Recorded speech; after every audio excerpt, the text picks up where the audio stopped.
Cancer Healer Center, a new beginning. करुणा आणि धनंजय मुंडेंचे संबंध लग्नासारखेच. दोघांनी 2 मुलांना जन्म दिला. हे एकाच घरामध्ये राहिल्याशिवाय शक्य नाही. धनंजय मुंडे यांची याचिका फेटाळून लावताना माझगाव सत्र न्यायालयाचं निरीक्षण. आमचं लग्न झालं यावर शिक्कामोर्तब. मंत्रिपदाच्या माझामुळे न्यायालय खरेदी करू शकतो असं धनंजय मुंडेंना वाटत होतं, मात्र मला न्याय मिळाला. करुणा मुंडेंकडून कोर्टाचे आभार. शरद पवारांना कालही दैवत मानत होतो, आजही मानतो. मात्र देशाला मोदींसारखा मजबूत नेता मिळाला, त्यामुळे विकासाकरता पाठबळ देणं गरजेचं होतं. उपमुख्यमंत्री अजितदादांचं विधान. आम्हाला हरवण्यासाठी महाराष्ट्र निवडणुकीमध्ये मोठा घोटाळा. भाजपने मतदार यादीमध्ये घोळ करून निवडणूक जिंकली. कित्येक वेळा मागणी करूनही मतदार याद्या दिल्या नाहीत. विरोधी पक्षनेते राहुल गांधींसह मल्लिकार्जुन खरगेंचा आरोप. शिवरायांचा अपमान करणाऱ्या प्रशांत कोरटकरला अखेर जामीन मंजूर. कोल्हापूर सत्र न्यायालयाचा निकाल. तर कागदपत्री जामिनाची प्रक्रिया आणि महावीर जयंतीमुळे कोरटकरचा मुक्काम 2 दिवस कोठडीतच असण्याची शक्यता. महाराष्ट्रामध्ये भाजपचं सरकार असल्यामुळे महापुरुषांचा अपमान. फडणवीस आवडते मुख्यमंत्री म्हणून राज्यामध्ये असे प्रकार घडतात. प्रशांत कोरटकरच्या जामिनानंतर आदित्य ठाकरेंची टीका.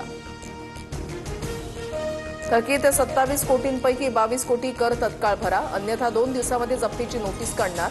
दीनानाथ मंगेशकर रुग्णालयाला पुणे महापालिकेचा इशारा. गर्भवती ईश्वरी भिसेच्या मृत्यू प्रकरणातील दोन्ही अहवालामध्ये मंगेशकर रुग्णालय दोषी.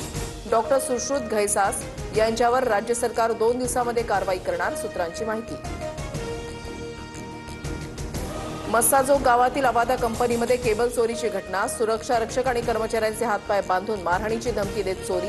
आकाची टोळी अजून कार्यरत. सुरेश धसांचा वाल्मिक कराडावर निशाणा. खासदार सुप्रिया सुळेंचं उपोषण 7 तासानंतर मागे. भोरमध्ये बनेश्वर देवस्थानकडे जाणाऱ्या रस्त्याचं काम 2 मे रोजी सुरू होणार. सुळेंच्या उपोषणानंतर रस्ता बनवण्याचं प्रशासनाचं आश्वासन. सुप्रिया सुळेंच्या आंदोलनावर अजितदादांचा आधी नो कमेंट्स आणि नंतर टोला. आमदार खासदारांना 5 कोटींचा निधी मिळतो. रस्ता करायचा असता तर निधी देऊन करता आला असता, अजितदादांनी डिवचलं. अर्थ खात्याकडून वेळेवर पैसे न मिळाल्यानं आम्हाला अडचण होते. वेळेमध्ये पैसे दिल्यास एसटी महामंडळ तोट्यामध्ये राहणार नाही. मंत्री प्रताप सरनाईकांकडून खंत व्यक्त. नांदेडमध्ये दुसऱ्या दिवशी वादळी वाऱ्यासह गारांचा पाऊस. शेती पिकांचं नुकसान. गडचिरोलीच्या भामरागड तालुक्यामध्ये गारपिटीमुळे दुर्गम भागातील दूरध्वनी सेवेवर परिणाम. तर सोलापुरातही मोठ्या प्रमाणात पाऊस झाल्यामुळे शेतामध्ये पाणीच पाणी.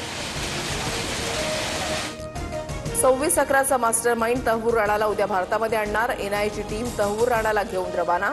राणा सुरुवातीचे काही आठवडे एनआयए कोठडीमध्ये राहण्याची शक्यता. अमेरिकेनं लावलेल्या 104% टॅरिफवर चीननंही डोळे वटारले. 84% वाढीव आयात कर लादत चीनचं अमेरिकेला प्रत्युत्तर. उद्यापासून कर लागू होणार.